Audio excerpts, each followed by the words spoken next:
Hi guys, I'm Dimension Jumper and today I'll be reviewing LEGO Marvel SuperHeroes, which was made by Warner Bros. Games and made for the Nintendo Wii U, the Xbox and various other gaming consoles.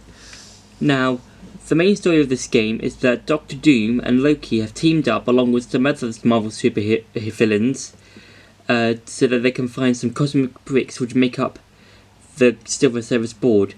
Now, the reason that they're finding these cosmic bricks is that Doctor Doom destroyed the board while the Silver Surfer was in flight while being tagged by S.H.I.E.L.D. and Iron Man. So, Nick Fury assembles the Avengers, Spider-Man, the X-Men, and Fantastic Four so that they can find the cosmic bricks along with the Silver Surfer and stop Doom and Loki before they take over the world. So what I like about this game is that it takes a lot of the characters from the comics and the Marvel films.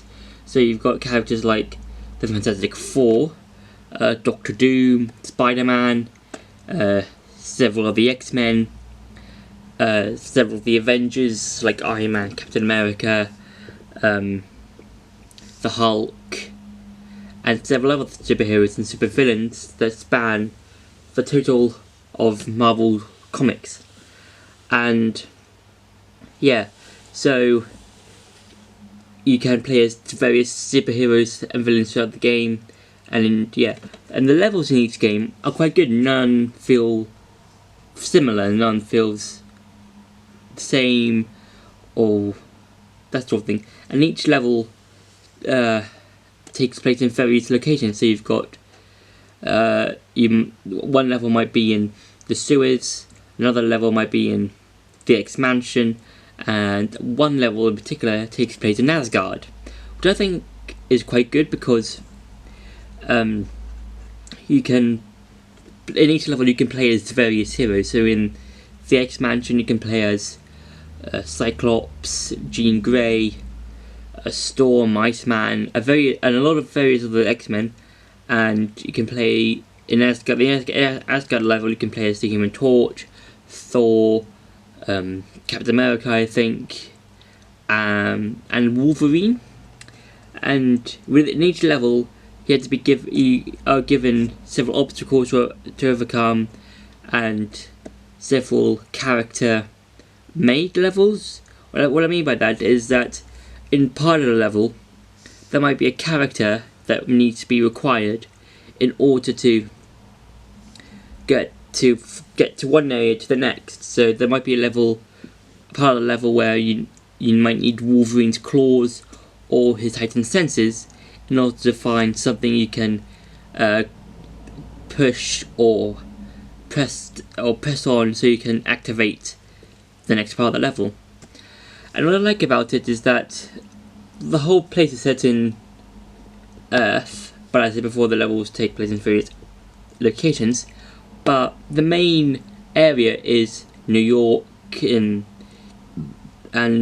you can visit several places on the map. So you can visit places like the Helicarrier. You can go to the Statue of Liberty, the Empire State Building, and even some comic book references. So like slash levels. So like Stark Tower, Hydra, Asgard, the X-Men, that sort of thing. But Asgard isn't a place where you can go to and explore. Only you can explore it in a level.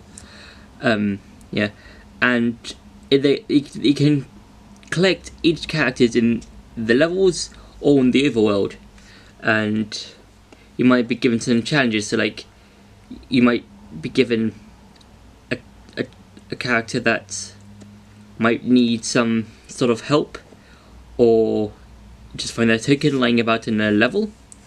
And in each level you can also find a Stan Lee in peril, which is where Stan Lee is in some sort of predicament and you have to find various ways of helping him. So for example, he might be frozen in a block of ice, so that means you'll have to have a character that can shoot fire, to melt the ice and freeze suddenly, that sort of thing. And there are also some bonus levels which are Deadpool levels, and what I mean by that is that after you've collected a certain amount of gold bricks, which are basically one of the small collectibles, you can go to these gold walls and do a various Deadpool level with various characters. So it might be Black Widow with Ghost Rider and Hawkeye, Spider-Man with Mr. Fantastic, Iron Man with Captain America, that sort of thing.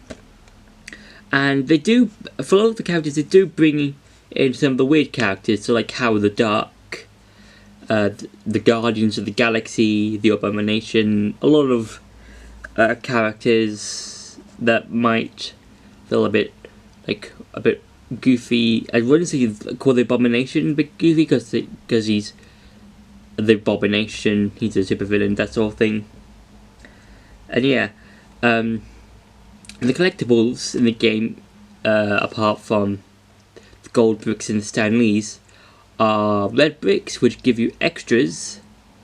The stud bar, which is a bar, if you collect a certain amount of studs, it'll flash yellow. And the mini kits, and after you collected 10 in each level, you'll be given a comic strip thing of the level's cutscenes. And yeah, and you can also play with some of the vehicles. So there's a land vehicles, there's air vehicles, and there's water vehicles. You've got boats, cars, cycle, bikes, whatever, and various other things. But yeah, in order to get them, you have to find their tokens, scatter them around the world, on the hub world, and yeah. But my main problem of the hub overworld is that it's a bit small. I would have wished it if they could expand it a tiny bit, but yeah. And now it's time for some gameplay.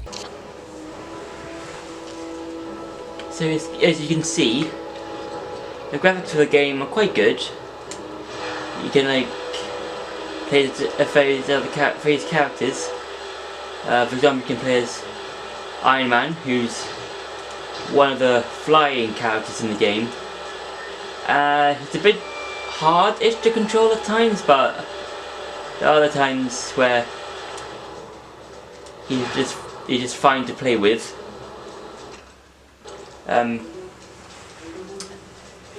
These are the amount of characters that you can play as, and you can even have some of your own custom characters that you can build. And yeah, one of my favourite characters I like to play as is obviously Spider-Man, and each character has their own set of costumes. So Spider-Man has his regular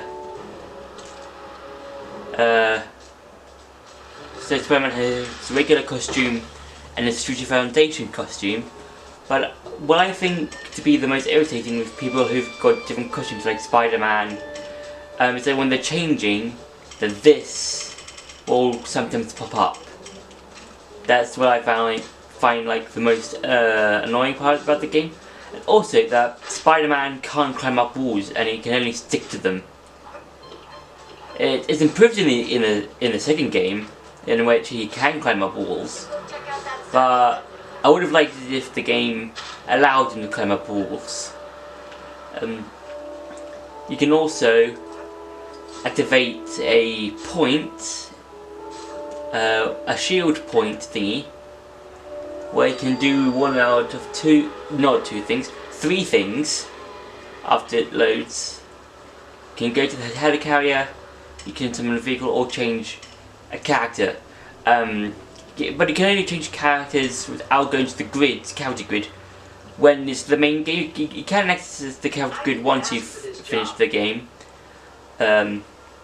And there are 3 types of vehicles: air vehicles, land vehicles, and water vehicles. Now, there are, I think, more land vehicles, and they are all different Marvel vehicles. So you've got the Shield trucks, you've got Deadpool's scooter, you've got the Avenging Cycle, the Spider Cycle, you've got Stark's motorcycle. You've got a variety of land stuff the land vehicles to choose from. Let me just find a point that is required for air.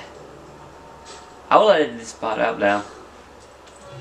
So this is a access point for air vehicles, and I think there's like,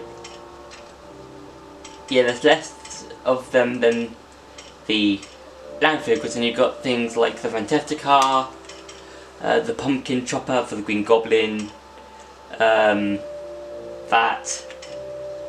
Doomjet, Starkjet, the X-Jet, the Shield mini carrier, a Shield Jet. And I think this is quite good because you've got like a variety of them, and that they aren't just like the same air vehicles.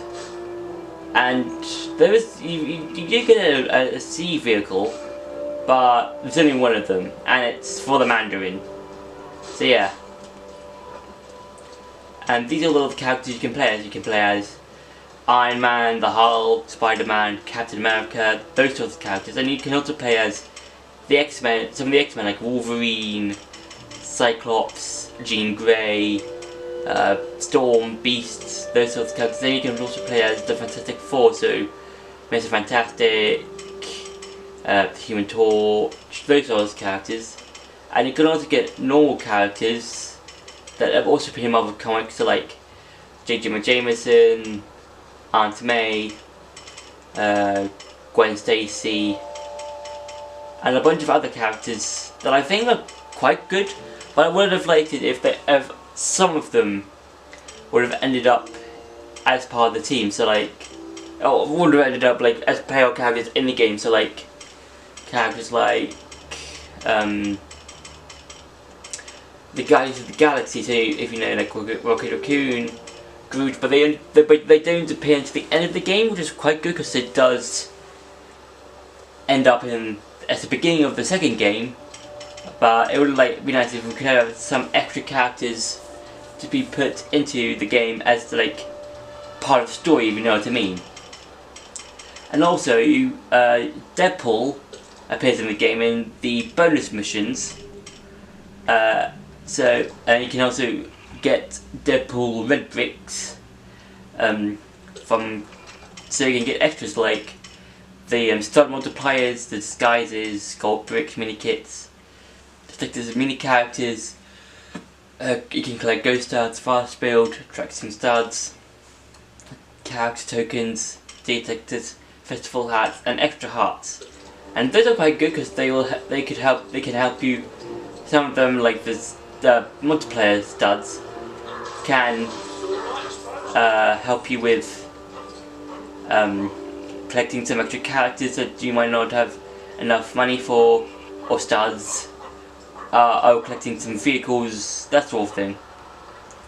So yeah. So towards the end of the level, not towards the end of the level, towards the end of the game, Loki betrays Doctor Doom, and he now has this device made by the cosmic bricks, and then he controls Galactus, who's been kind of like hinted out in the game. So like some of the cutscenes, you can see some space rubble stuff getting destroyed, and towards the end of the game you see that Galactus has been coming to Earth quite slowly, and as Galactus has been portrayed in the comics, that he wants to devour Earth.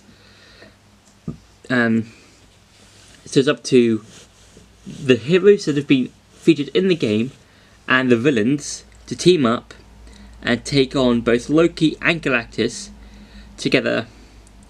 So then they can power up a portal, so they can send both Loki and Galactus through it and steal it off, so they won't be able to come to Earth. And yeah, that's basically the game.